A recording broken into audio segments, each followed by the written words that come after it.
Hello everyone, and welcome to the first episode of Retrotube Reviews. Today I'd like to introduce the Nintendo Game Boy, released all the way back in 1989, selling out the first shipments within days of release. That must have surprised everyone at Nintendo, because they had nicknamed it the Lame Boy, fearing it would not be very successful because of the weak hardware when compared to the competition. The Game Boy utilized older hardware that was familiar to programmers and game developers instead of the latest tech found in the competitors. The results were much more quality titles, which led it to become one of the best-selling handhelds ever. Nintendo later adopted this use of older hardware for all of their future handhelds and home consoles after the success with the Game Boy. Now let's go into the details of this retro handheld. On this side, you can see the volume rocker and extension jack used for accessories or linking Game Boys. Backside is your cartridge slot, and other side has external power jack and contrast rocker. There's also a mono speaker which gets perfectly loud, and stereo headphone port on the bottom. You will find 4 AA batteries powering this beast, giving a total of 10 to 12 hours of playtime. You can also use the official power jack adapter to plug into a wall outlet. The red power LED gets dim when batteries are low, so make sure you pay attention, as that's all you'll get. When it comes to gaming, you can use original cartridges or unofficial titles like my Pokemon Green, which plays just fine on the Game Boy.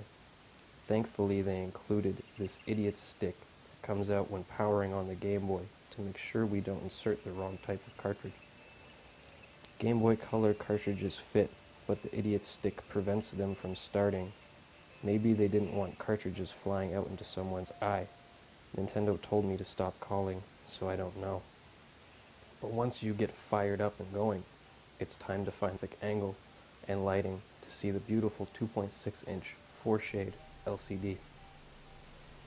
The lack of color might surprise you, but it helped keep the cost at $99 US and didn't bother me or anyone else until 10 years later when the Game Boy Color was released. I still remember car rides playing at night, using lamp posts for those few seconds of clarity. I also remember straining my eyes and going cross-eyed for a while trying to play Pokemon too long, but the games were just too good. Taking inspiration from the Nintendo Entertainment System, you control the games with 4-way D-pad, 2 face buttons, along with start and select.